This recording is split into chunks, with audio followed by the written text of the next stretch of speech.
Nama saya Fatimah. Hingga usia 30 tahun, saya hidup bahagia sebagai muslim yang taat. Suatu hari, saya mempunyai kerinduan untuk mempelajari agama Islam lebih mendalam. Keabsahan untuk menyerang dan perbudakan dalam Islam adalah awal di mana saya mulai mencari kebenaran. Saya membutuhkan waktu 9 tahun untuk menyadari bahwa agama Islam tidak mungkin berasal dari Allah. Ritual ibadah yang rumit dan aturan-aturan kecil yang harus ditaati terkadang membuat frustasi. Misalnya, berwudu akan dianggap batal bila buang angin. Ketika sholat buang angin, maka sholat dinyatakan batal dan harus diulang dari awal, dari mulai berwudu. Perempuan yang sedang menstruasi tidak boleh menyentuh Al-Quran. Saudara lelaki dan ayah pun tidak boleh tahu sedang menstruasi. Bahkan ketika tidak puasa di bulan Ramadan, harus tetap bangun pagi untuk sahur, supaya kaum pria di keluarga tidak tahu kalau sedang menstruasi. Apakah dengan mengikuti ritual-ritual tersebut dapat menjamin Allah akan menerima ibadah kita? Allah tidak memerlukan ritual. Yang Allah lihat adalah ketulusan hati saat menyembahnya. Melihat dan menyentuh Ka'bah merupakan impian setiap umat muslim. Tetapi saya tidak tertarik untuk melakukannya. Saya memang pernah ikut umroh, tapi saya melihat hampir semua ritual umroh sia-sia. Bahkan saya tidak mengerti mengapa harus mengelilingi Ka'bah 7 kali. Mengapa harus saling dorong hanya untuk mencium sebuah batu.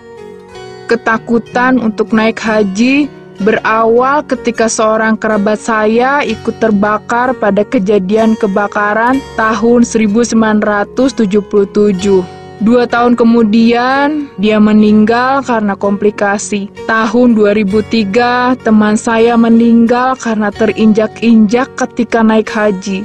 Kecelakaan memang bisa terjadi di mana dan kapan saja. Tapi ketika naik haji, kita berangkat untuk beribadah kepada Allah. Kita berharap pengalaman tersebut atau paling tidak ibadah kita akan diberkati, bukan terpanggang atau terinjak sampai mati. Lalu, mengapa Allah membunuh orang-orang yang menyembahnya?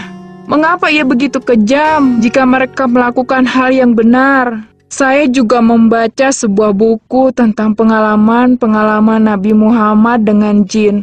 Diceritakan bagaimana kondisi fisiknya ketika dia menyatakan menerima wahyu dari Allah.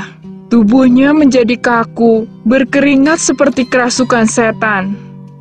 Saya berpikir, malaikat-malaikat berbicara kepada semua nabi dan bahkan kadang kepada wanita. Tetapi mereka tidak pernah kerasukan. Bahkan ketika berhadapan dengan setan, mereka tidak berkeringat dan ambruk. Para nabi punya kuasa mengalahkan roh-roh seperti itu. Lalu, saya membaca satu hadis di mana Muhammad mengatakan ada jin beserta dia. Muhammad menekankan, dengan pertolongan Allah, ia sudah menguasai jinnya. Dalam hadis itu, Muhammad mengatakan jin tersebut sudah menjadi muslim.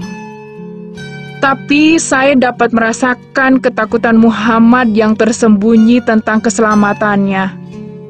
Menurut saya, itu adalah alasan satu-satunya mengapa seluruh orang Islam harus mendoakannya setiap sholat. Kejanggalan lain yang saya temukan dalam Islam adalah jumlah ayat Al-Quran yang berjumlah 6.666 ayat. Sungguh mengejutkan. Ternyata angka 666 adalah nomor untuk antikristus Seperti yang tertulis dalam kitab Wahyu 13 ayat 8 dan kitab Wahyu 20 ayat 4. Seorang nabi datang untuk mengubah keadaan yang jahat dan mengubah masyarakat. Ada yang mengatakan bahwa serangan, poligami, pernikahan anak yang masih kecil, perbudakan, dan istri yang dipukuli merupakan adat kebiasaan kuno di Arab. Islam mengizinkan semua ini untuk diteruskan, tetapi mencoba untuk mengontrolnya. Tetapi Islam tidak mengubahnya. Ini hanya menunjukkan bahwa apa yang seharusnya dilakukan tidak dilakukan oleh Muhammad. Dia mungkin mencoba untuk membuat garis batasan, tetapi dia juga mendukung kebiasaan-kebiasaan jahat ini di dalam prosesnya. Akhirnya, saya pun memutuskan untuk meninggalkan agama Islam dan menjadi pengikut Isa Al-Masih.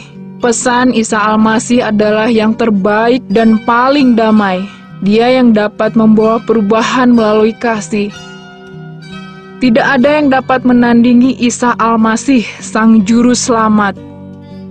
Dia tidak memerlukan pujian dari saya karena tindakannya masih terus berbicara dengan kuat.